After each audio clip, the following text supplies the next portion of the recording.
So student, and this is our second part of chapter sound. So let's start the next topic, and the topic is quality or timbre. The timbre of sound depends on the shape of the sound wave. जो timbre जो होती है वो sound wave के shape पे depend होती है, वो प्रोड्यूस होती है म्यूजिकल साउंड के हिसाब से. जैसे कि it helps to distinguish between two sound same pitch and loudness. ये हमेशा जो क्वालिटी जो होती है वो डिस्टिंग्विश होती है साउंड लाउडनेस और पिच पे डिपेंड होती है. And the sound of single frequency is called tone. तो जो सिंगल फ्रीक्वेंसी होती है साउंड की उसे टोन बोलते हैं.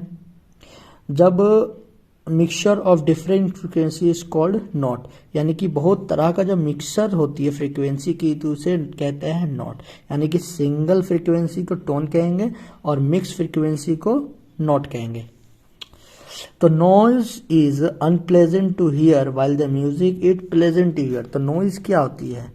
नॉइज को सुनने में थोड़ी सी तकलीफ होती है, लेकिन जो म्यूजिक जो होती है उसके सुनने में बहुत ही अच्छा, क्योंकि जो म्यूजिक होती है उसकी साउंड की जो क्वालिटी होती है अच्छी होती है. Okay, so the next topic is velocity and the distance. तो वेलोसिटी क्या होती है? जो डिस्टेंस जो ट्रेवल होती है वेव के द्वारा एक सेकेंड में, उसी को बोलते हैं वेलोसिटी ऑफ द वेव. तो जैसे कि हम लोग जानते ही हैं कि जो ऐसा यूनिट ऑफ वेलोसिटी जो होती है वो होती है मीटर पर second. And the velocity is lambda by T, that is distance travelled by time taken. Okay, जैसे कि हम लोग जानते हैं कि लैम्डा क्या है? लैम्डा इज अ वेवलेंथ, ठीक, and v is equal to v nu. This is nu, not a v. Okay, v लिखते हैं तो आप लोग वी समझ के पढ़ सकते हो, लेकिन अगर ये बात को ध्यान रखें कि वी यहाँ पे न्यू है, this is frequency. Okay, then the nu is equal to lambda nu and the nu is equal to 1/t, that is, so the velocity is equal to wavelength into frequency. this is the wave equation. इसी को हम लोग wave equation कहते हैं. Okay, ये जो होती है ना, इसी को हम लोग वेव इक्वेशन कहेंगे, द वेलोसिटी वाली वही. ओके, velocity is equal to wavelength into frequency, इसे ही वेव इक्वेशन कहेंगे. अब speed of sound in various medium, बहुत सारे अलग अलग मीडियम में जो स्पीड होती है वो क्या क्या है? तो speed of sound depend on the nature of the material. तो स्पीड जो है वो मटेरियल की नेचर पे डिपेंड कर रही है, किस जो जैसे ट्रैवल करता है. It is slowed in gases. Gas में जो साउंड होती है वो कम होती है, लिक्विड में उससे ज़्यादा होती है, लेकिन सॉलिड में जो होती है वो बहुत ज़्यादा. तो साउंड की जो वेरियस स्पीड जो है वो सबसे ज़्यादा सॉलिड में होती है, उससे कम लिक्विड और सबसे कम गैस में होती है. जैसे कि हम लोग बोलते हैं ना, तो वो एयर के थ्रू से, दिस इज गैस. अब वहाँ उसमें क्या होती है कि साउंड की क्वालिटी थोड़ी सी, मतलब स्पीड कम होती है.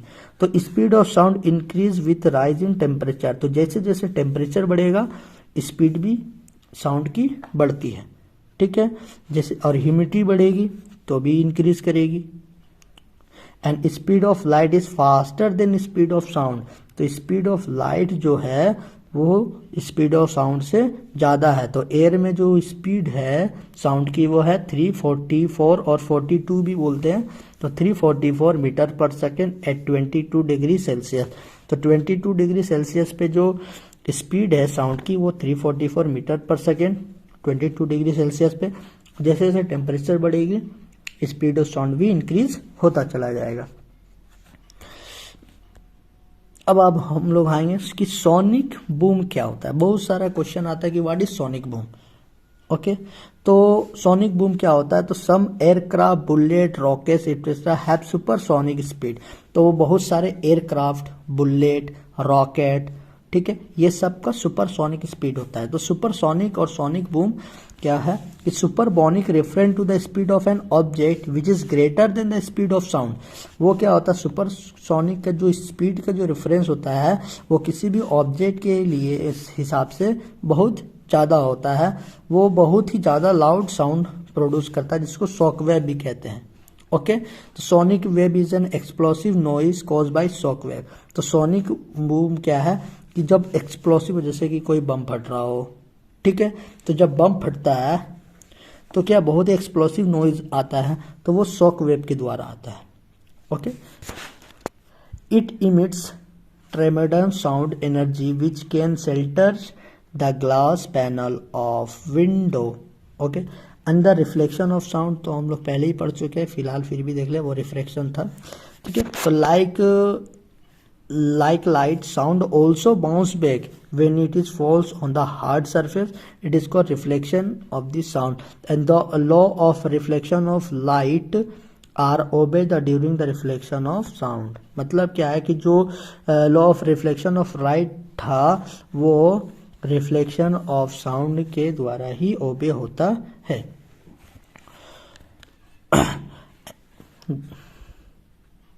And the incident sound wave, a reflected sound wave, and the normal at the point of the incident। जैसे कि लाइट चैप्टर में होती है, तो लाइट चैप्टर में क्या होती है कि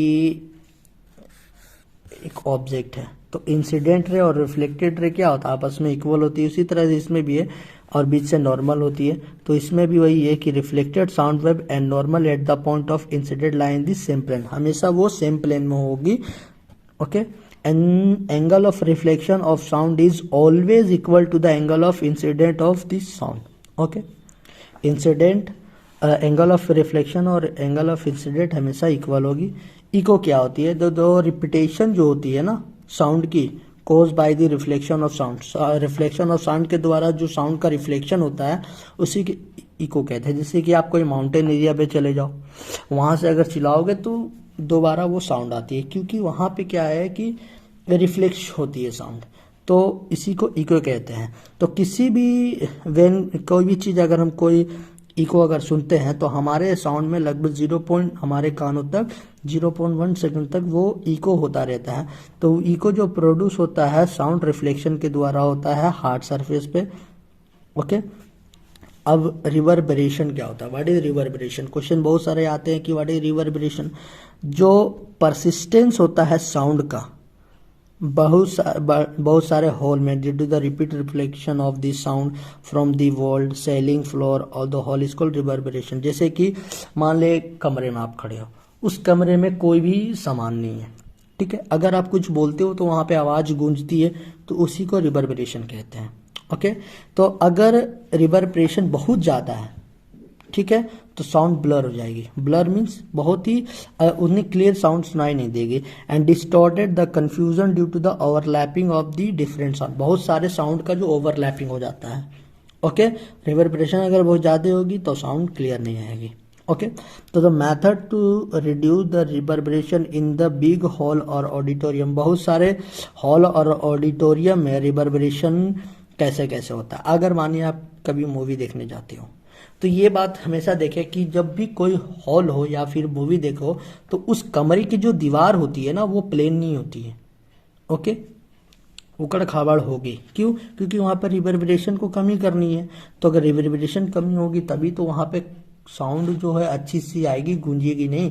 इसलिए किसी भी हॉल में अगर आप जाओगे तो उसी दीवारों पे गौर से देखना कि उसमें जो साउंड होगी ना, सॉरी दीवार जो होगी वो कभी भी सीधी दीवार नहीं होगी जैसे हमारे घर के रूम कमरे होते हैं, वो हमेशा टेढ़ी टेढ़ी दीवारें बनाती है ताकि जो साउंड हो ना तो एक जगह में रिफ्लेक्ट ना हो, इको ना हो, रिवर्बरेशन ना हो।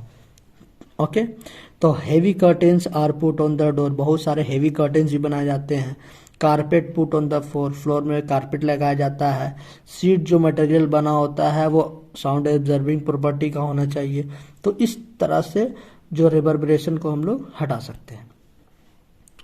सो दैट्स इट गाइस, हम लोग अगले वीडियो में देखेंगे। सो आप लोग देख सकते हो फुल रिव्यू इस पूरे चैप्टर का। I hope you guys you enjoy the video. If you enjoyed this, please like, share and subscribe my YouTube channel. और ऐसी अच्छी अच्छी वीडियो पाने के लिए प्लीज़ हमारे चैनल को सब्सक्राइब करें। Thank you.